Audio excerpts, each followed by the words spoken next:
Hello students. आज हम बात करने वाले हैं कूलाम के नियम के सदिश निरूपण के बारे में। क्या टॉपिक है हमारा? कूलाम नियम का सदिश निरूपण। तो देखिए, हम बात करते हैं इस बारे में। कूलाम नियम का सदिश निरूपण करने के लिए हम क्या करते हैं? सबसे पहले हम क्या करते हैं, देखिए, हम एक त्रिविमीय निर्देशांक तंत्र ले लेते हैं। आप देख पा रहे होंगे डायग्राम में एक्स अक्ष, वाई अक्ष और जेड अक्ष के आधार पर मैंने एक त्रिविमीय निर्देशांक तंत्र ले लिया। एक्स अक्ष के सापेक्ष दिशा दर्शाने के लिए जो एकांक सदिश है वो आई कैप ले लेते हैं। वाई अक्ष के अनुसार दिशा दर्शाने के लिए जे कैप एकांक सदिश ले लेते हैं और जेड अक्ष के अनुदिश दिशा दर्शाने के लिए के कैप एकांक सदिश ले लेते हैं। अब आपको पता है कि कूलाम नियम के अंदर दो स्थिर बिंदु आवेशों के मध्य लगने वाले बल को ज्ञात किया जाता है। तो हमें दो बिंदु ले लेते हैं। हमने क्या किया, दो बिंदु ले लिए। एक बिंदु ए हो गया हमारा और एक बिंदु बी हो गया। ए बिंदु पर हमने पहले आवेश को Q1 को रख लिया और बी बिंदु पर हमने दूसरे आवेश Q2 को रख लिया।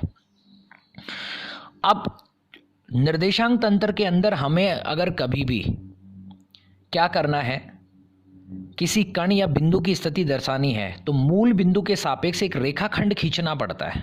तो हम क्या करेंगे स्टूडेंट्स, यहाँ से हम एक रेखाखंड खींच लेंगे जिसे हम कहते हैं स्थिति सदिश। और स्थिति सदिश को स्मॉल आर वेक्टर से दर्शाते हैं। चूंकि ये पहला है इसलिए हम इसको नाम दे देते हैं स्मॉल r1 वेक्टर। और ये हमारा हो गया स्थिति सदिश स्मॉल r2 वेक्टर। ठीक है स्टूडेंट्स। अब हमारे पास मुद्दा ये आता है कि कूलाम नियम का जो सदिश निरूपण है इसमें आखिर हमें करना क्या है। तो देखो, हमें स्टूडेंट्स करना क्या है, हमें Q1 आवेश के द्वारा Q2 आवेश पर जो बल लगता है वो, और Q2 आवेश के द्वारा Q1 आवेश पर जो बल लगता है वो दोनों बल ये सिद्ध करने हैं कि परिमाण में बराबर हैं। पहले आवेश के द्वारा दूसरे आवेश पर लगने वाला बल और दूसरे आवेश के द्वारा पहले आवेश पर लगने वाला बल परिमाण में कैसे हैं, समान। और दिशा में स्टूडेंट्स कैसे हैं, विपरीत। ये हमें इसके अंदर प्रूव करना है। फिर बता देता हूं मैं वापस से एक बार आपको कि आपको क्या प्रूव करना है स्टूडेंट्स, कि पहले आवेश के द्वारा दूसरे आवेश पर और दूसरे आवेश के द्वारा पहले आवेश पर लगने वाला बल परिमाण में समान है लेकिन दिशा में कैसा है, होता है विपरीत। ये बात हमें प्रूव करनी है। तो ये बात प्रूव करने के लिए स्टूडेंट्स हमें करना क्या पड़ेगा, हमें पहले आवेश के द्वारा दूसरे आवेश पे लगने वाला बल ज्ञात करना पड़ेगा।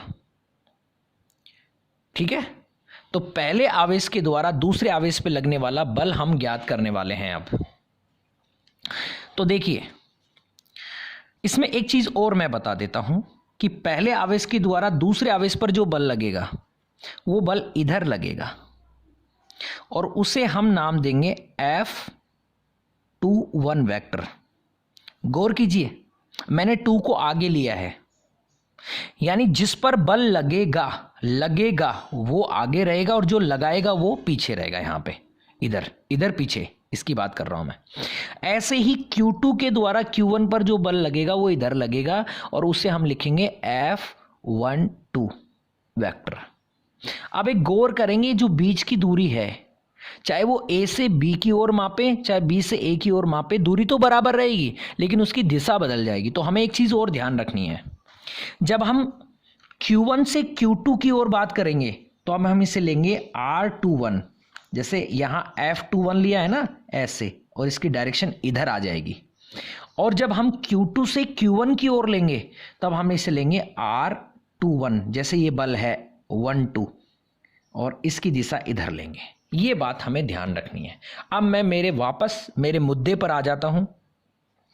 स्टूडेंट्स, हमें इस टॉपिक में यह सिद्ध करना है कि पहले आवेश के द्वारा दूसरे आवेश पर और दूसरे आवेश के द्वारा पहले आवेश पर जो बल लगता है वो परिमाण में समान है लेकिन दिशा में कैसे है स्टूडेंट्स, विपरीत है। तो पहले हम क्या करेंगे, Q1 आवेश के द्वारा Q2 पर लगने वाला बल ज्ञात करेंगे और फिर हम क्या करेंगे स्टूडेंट्स, Q2 के द्वारा Q1 पर लगने वाला बल ज्ञात करेंगे। तो आइए हम सबसे पहले बात करते हैं Q1 के द्वारा Q2 पर लगने वाला बल। तो देखिए, अतः Q1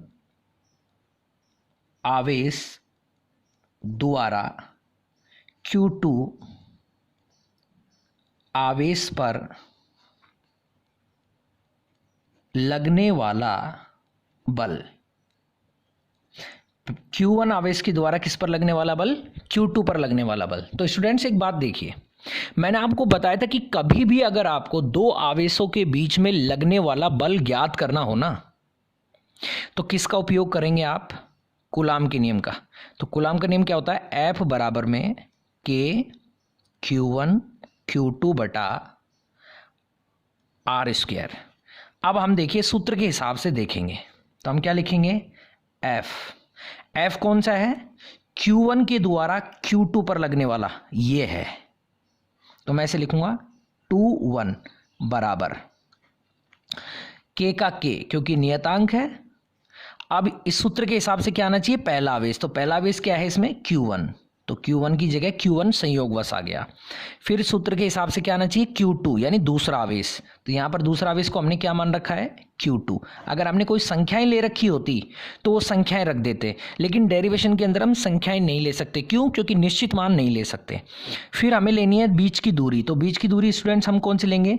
R बल के हिसाब से 2 1, और उसका हम क्या कर देंगे? स्क्वायर। ठीक है स्टूडेंट्स, अब हम इसको लिखने वाले हैं सदिश रूप में। किसके रूप में? सदिश रूप में। तो सदिश रूप में देखो स्टूडेंट्स, आप सबको पता है सदिश रूप में कैसे लिखते हैं। मैंने 11वीं में बहुत बार डिस्कस किया है इस बात को। चूंकि एकांक सदिश का फॉर्मूला होता है n कैप बराबर में n वेक्टर बटा में n मोड। इस सूत्र के हिसाब से अगर मैं लिखूं तो मैं लिखूंगा n वेक्टर बराबर में n मोड n कैप।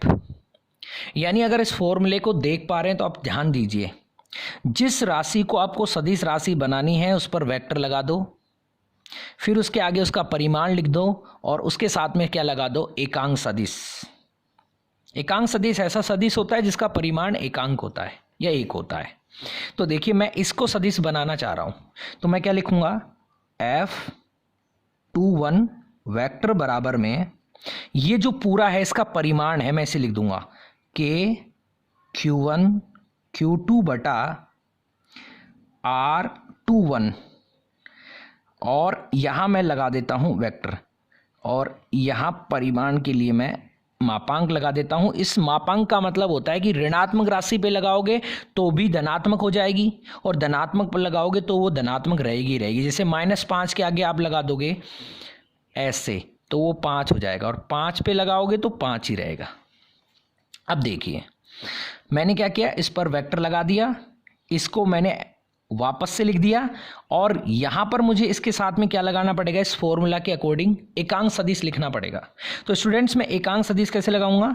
एकांक सदिश में n कैप भी लगा सकता था, लेकिन वो थोड़ा अच्छा नहीं लिखता, और इसी के हिसाब से मैं लगाऊंगा। तो मैं क्या लगाऊंगा? R21 cap. कैप लगाते ही एकांक सदिश बन जाता है, आप किसी पर भी लगा सकते हैं। ये समीकरण आपकी हो गई 1। अब देखिए, जो एकांक सदिश आपने लिखा है इसका मान आपको रखना पड़ेगा यहां पर। इसका मान रखने के लिए हम ऊपर एकांक सदिश का फॉर्मूला देख सकते हैं। मैं इसको भले ही दोबारा लिख देता हूं। एकांक सदिश का फॉर्मूला क्या है? n कैप बराबर में n वेक्टर बटा n मोड। अब इस फॉर्मूला के हिसाब से ही मैं इसको, ये जो मैंने उंगली लगा रखी है, मैं इसे यहाँ लिखूंगा R21 कैप बराबर में R21 वेक्टर बटा में R21 वेक्टर मोड। ये जो मान है मैं इसको यहाँ रख दूंगा, चाहे वेक्टर नहीं लगाए तो कोई दिक्कत नहीं यहाँ पर। ठीक है। ओ सॉरी स्टूडेंट्स, मैं यहाँ पर स्क्वायर लगा हुआ है, तो यहाँ पर भी ये स्क्वायर लगा के रखेंगे। अब हम क्या करेंगे? ये जो मान मैंने निकाला है इस मान को मैं यहाँ रख दूंगा। तो मैं क्या लिखूंगा स्टूडेंट? देखिए, उंगली मैंने लगा रखी है, यहाँ पे देखेंगे F21 वेक्टर बराबर, ये पूरा मैं एज इट इज लिखूंगा K Q1 Q2 बटा, अब देखिए इसको एज इट लिखूँ मोड यहाँ वेक्टर और यहाँ 2। ये जो मेरा आपको दिखाई दे रहा है ना, इसको मैं एकांक सदिश है ये मेरा, और एकांक सदिश का मान मैं यहाँ से लिख दूंगा। देखिए स्टूडेंट, यहाँ से r/2 वेक्टर बटा में मोड r/2 वेक्टर। अब आप देख पा रहे होंगे स्टूडेंट्स, यहाँ पे अगर आप स्पष्ट देखेंगे तो मैं क्या करूँगा, मैं कोई फेरबदल नहीं करूँगा, मैं सिर्फ एक जगह फेरबदल करूँगा कि मेरे पास नीचे जो आधार देख रहे हैं ना आप, ये सेम है, और आधार समान है तो घातें जुड़ जाएंगी। तो यहाँ घात कितनी है 2 और यहाँ कितनी है 1, जिसकी कोई घात नहीं होती उसकी कितनी होती है 1।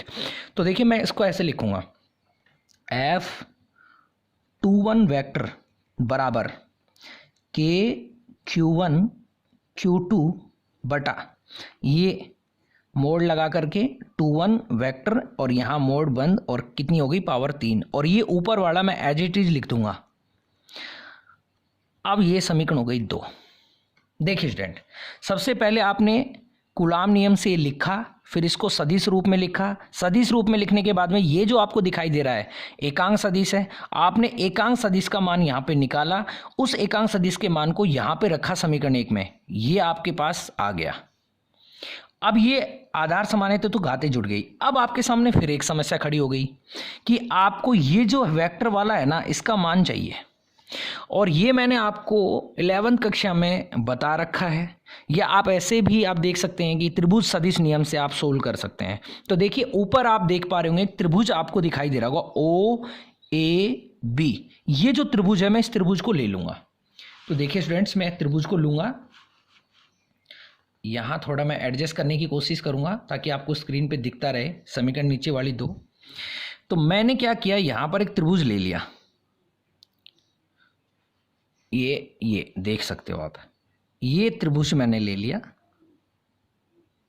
ये O है, ये A है, ये B है, और मैंने यहाँ किया, ये मैं R1 वेक्टर ले रहा हूँ, ये R2 वेक्टर है मेरा, और ये इधर से R21 वेक्टर मैंने ले लिया।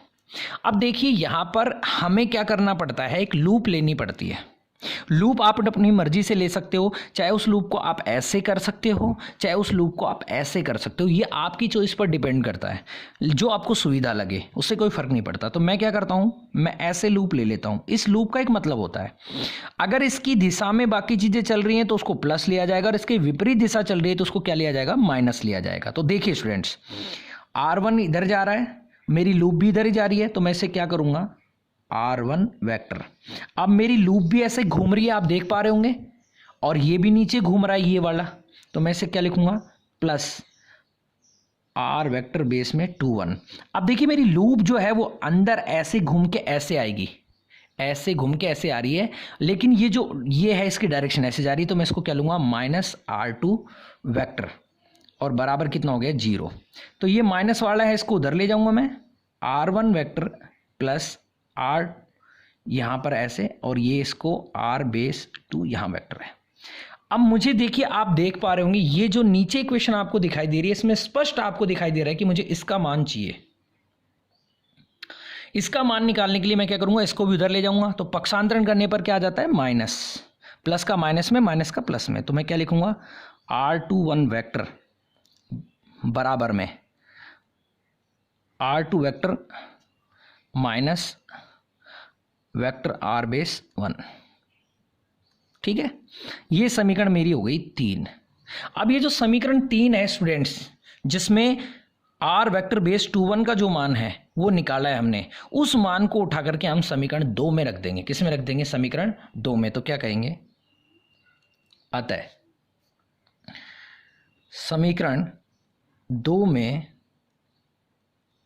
समीकरण 3 का मान रखने पर, समीकरण 2 में समीकरण 3 का मान रखेंगे तो क्या रखेंगे, देखिए ये गौर से देखिए, यहाँ पर लिखा हुआ है, ये रहा F21 वेक्टर बराबर में, ये मैं एज इट इज लिखूँगा यहाँ पे, KQ1 Q2, और नीचे देखेंगे, अब देखिए यहाँ आ गया मान, ये जो मान है ये, और ये आ रहा यहाँ पर vector R/2 minus vector R/1 यहाँ पे है। तो मैं इसको क्या ले लूँगा, मोड लिया मैंने और इसका मान ये रहा, क्या है, are vector minus R1 vector यहाँ पर है, और ये पावर कितनी हो गई, 3,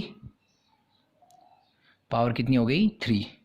अब मैं इसको इधर ले जाऊंगा, और ये जो आप देख पा रहे हैं मेरी उंगली ये जो लगी हुई है यहाँ पर, इसका मान वही है, और मैं इसको क्या लिखूँगा, R2 vector minus R1 vector, ये बंद हो गया। और ये मेरे पास आ गई समीकरण नंबर 4।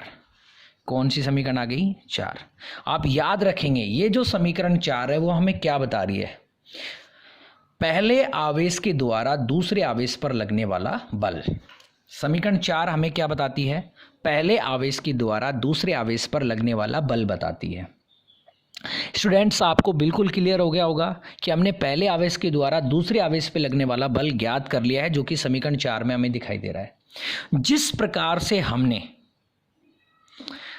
पहले आवेश के द्वारा दूसरे आवेश पर बल ज्ञात किया है, ठीक इसी प्रकार से अब हम क्या करने वाले हैं, दूसरे आवेश के द्वारा पहले आवेश पर लगने वाला बल ज्ञात करने वाले हैं। तो देखिए मैं क्या लिखने वाला हूं, अतः Q2 आवेश द्वारा Q1 आवेश पर लगने वाला बल, Q2 आवेश के द्वारा Q1 आवेश पर लगने वाला बल आ गया।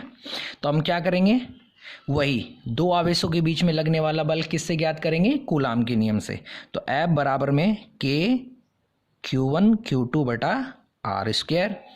तो देखिए हम क्या लिखेंगे, F, तो यहाँ डायग्राम में आप देख पा रहे होंगे, दूसरे आवेश के द्वारा पहले आवेश पे जो बल लगता है वो कितना है, वेक्टर F बेस 1 2 है यहाँ पर, या फिर मैं इसको डायरेक्ट लिखूँ 1 2 बराबर में K का मान K आ गया। फॉर्मूला के अकॉर्डिंग पहला आवेश कितना होता है, Q1, दूसरा आवेश कौन सा है, Q2। मैंने बताया था पहले भी, यहाँ पर दूरी जो लेंगे तो 1 2 के हिसाब से लेंगे, क्योंकि डायरेक्शन अपोजिट हो गई थी, यहाँ पे स्क्वायर लेंगे। अब हम इसको किस में बनाएंगे, सदिश रूप में। अब ये भी मैंने आपको सदिश रूप बनाना सिखाया था, कि जिसको सदिश रूप में बनाना होता है, सदिश रूप में, तो सदिश रूप में जिसको बनाना होता है उस पर क्या लगा दो, वेक्टर लगा दो, सॉरी उस पर क्या लगा दो, वेक्टर लगा दो, फिर उसका परिमाण लिख दो। ये मैंने उसका परिमाण लिख दिया,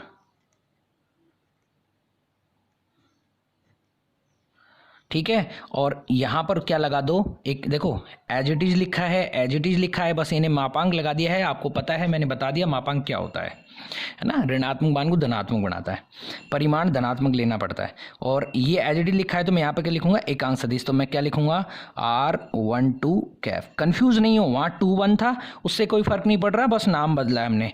कैप लगाने पर उसका परिमाण एक ही होता है, इसीलिए इसको एकांक सदिश कहते हैं। अब ये समीकरण कितनी हो गई मेरी, 5। अब आपको पता है, जैसे वहाँ पर पहले, यहाँ पर आप गौर से देखेंगे, यहाँ पर मैंने जैसे एकांक सदिश का मान निकाला था और उसको इसमें रखा था, ठीक इसी प्रकार से देखिए इसमें भी मैं क्या करने वाला हूँ, अब इसमें यहाँ पर जो एकांक सदिश है इसका मान रखने वाला हूँ। और आपको पता है इसका एकांक सदिश क्या होगा, ये जो मान आपको दिखाई दे रहा है, ये मान क्या होगा, R1 2 कैप बराबर में R1 2 वेक्टर बटा R1 2 मोड, यहाँ लगा देंगे। ये जो मान मैंने लिखा है एकांक सदिश के फॉर्मूला से, इस मान को मैं यहाँ रख दूंगा अंदर। तो देखिए स्टूडेंट्स, मैं क्या लिखने वाला हूँ यहाँ पे, आई होप आप समझ रहे होंगे। तो देखिए मैं यहाँ से लिखूंगा, मेरी उंगली यहाँ नीचे लगा रखी है मैंने, मैं इसे लिखूंगा F1 2 वेक्टर बराबर में, मैं इसे लिखूंगा K Q1 Q2, आप देख पा रहे होंगे नीचे से, और दोनों का ध्यान रखेंगे ऊपर और नीचे। और फिर नीचे मैं क्या लिख रहा हूँ, R1 2 यहाँ वेक्टर और यहाँ मोड लगा के स्क्वायर कर दूंगा। अब मैं इसका मान लिखने वाला, अभी तक तो मैंने एज इट इज लिखा था, अब इसका मान लिखने वाला हूँ इस एकांक सदिश का। तो क्या लिखूंगा, R1 2 करके वेक्टर लगाऊंगा, और नीचे 1 2 करके वेक्टर भी लगा सकता हूँ, क्योंकि मोड में दिशा का कोई फर्क यहाँ पे पड़ नहीं रहा है। अब देखिए सेम पहले की तरह आधार समान हो गए, तो मैं इसकी घातें क्या कर दूंगा, जोड़ दूंगा। तो मैं क्या लिखूंगा, 1 2 वेक्टर बराबर में, स्टूडेंट्स देखिए K Q1 Q2 बटा, नीचे क्या लिखूंगा, R1 2 यहाँ वेक्टर लगाऊंगा, यहाँ क्यूब कर दूंगा, आधार समान होगी, घातें जुड़ गई ना, 2 और 1 3 हो गई, और ये हो गया R12 वेक्टर। और ये समीकरण कितनी हो गई? 6। अब जैसे हमने वहां पर 2 1 का मान निकाला था त्रिभुज सदिश नियम से, यहां पर निकाल रखा है ना ये वाला, ठीक है। ऐसे ही हम क्या करेंगे, यहां पर इसका मान निकालेंगे। तो हम वापस से देखिए डायग्राम में एक बार आपको दिखा रहा हूं, ये OAB जो त्रिभुज है ये ले लेंगे दोबारा से, लेकिन त्रिभुज में भी नोट करेंगे आप। मैं त्रिभुज ले रहा हूं, ये देखिए, ये मैंने ले लिया OAB। तो ये R1 वेक्टर की डायरेक्शन तो एज इट इज रहेगी, R2 वेक्टर की डायरेक्शन भी एज इट इज रहेगी। तो यहाँ पर 2 1 था ना, लेकिन यहाँ पर क्या लेना है? 1 2। और 1 2 की डायरेक्शन क्या हम लेनी है? जैसे 2 1 की डायरेक्शन इधर है तो 1 2 की डायरेक्शन इसके अपोजिट ऐसे। अब मैंने कहा था कि लूप अपनी मर्जी से आप ले लो, तो इसमें मेरे को ऐसा लग रहा है कि मुझे लूप ऐसे लेनी चाहिए। तो देखिए यहाँ से स्टार्ट करूंगा, आप कहीं से स्टार्ट कर सकते हो, यहाँ पे से भी स्टार्ट कर सकते हो, आपकी चॉइस है। लूप की दिशा वाले किस में रहेंगे? प्लस में, इसके अपोजिट वाले माइनस में। तो मैं कैसे लिखूंगा? R2 यहाँ पे वेक्टर लगा दिया, फिर प्लस, ये लूप ऐसे जा रही है तो ये भी यही R यहाँ पे वेक्टर है ना, 1 2 वेक्टर। फिर मेरी लूप ऐसे जा रही थी और ये ऐसे आ रहा है तो मैं इसको माइनस लिखूंगा, R1 वेक्टर बराबर 0 हो गया। इसको इधर ले आऊंगा तो ये किस में आएगा? माइनस वाला प्लस में, R2 vector plus R12 vector बराबर R1 वेक्टर। अब आप देखिए गौर से, नीचे आप देख पा रहे होंगे, सॉरी ऊपर आप देख पा रहे होंगे, ये आपको दिखाई दे रहा होगा। हमें इसका मान निकालना है और इसमें ये रहा, तो हमें इसको भी उधर ले जाएंगे तो क्या लिखेंगे? R12 वेक्टर बराबर में क्या लिखा जाएगा? R1 vector minus R2 vector. अब देखिए स्टूडेंट्स, हमें R12 का मान तो मिल गया, लेकिन इसमें थोड़ी सी एक समस्या आ जाएगी, क्योंकि अगर समीकरण 4 को देखेंगे आप तो इसमें हमें 2 आगे है और 1 पीछे मिल रहा है, यानी 2 में से 1 वाला घटाया जा रहा है। तो हमें तो क्या करना है? हमें ये सिद्ध करना है कि दोनों का परिमाण समान है और दिशा विपरीत है। तो इसलिए हम क्या करेंगे? इसमें माइनस ले लेंगे आगे। तो हम इसे क्या लिखेंगे? R12 वेक्टर बराबर माइनस यहाँ पे, तो मैं क्या माइनस वाला प्लस में, प्लस वाला माइनस में, तो ये प्लस का है तो माइनस में बन जाएगा, ये किस में बन जाएगा? प्लस में। तो ये आगे लिखूंगा R2 vector minus R1 vector. और ये समीकरण मेरी कितनी हो गई? 7 हो गई। अब ये जो समीकरण 7 है, दिख रही होगी, इस समीकरण 7 को मैं यहां समीकरण 6 में रख दूंगा। तो देखिए मैं इसको यहां रख रहा हूं, F12 वेक्टर बराबर में KQ1 Q2 बटा, यहां पर भी है, यहां पर भी रखेंगे और यहां पर भी। तो यहां क्या आएगा? मोड।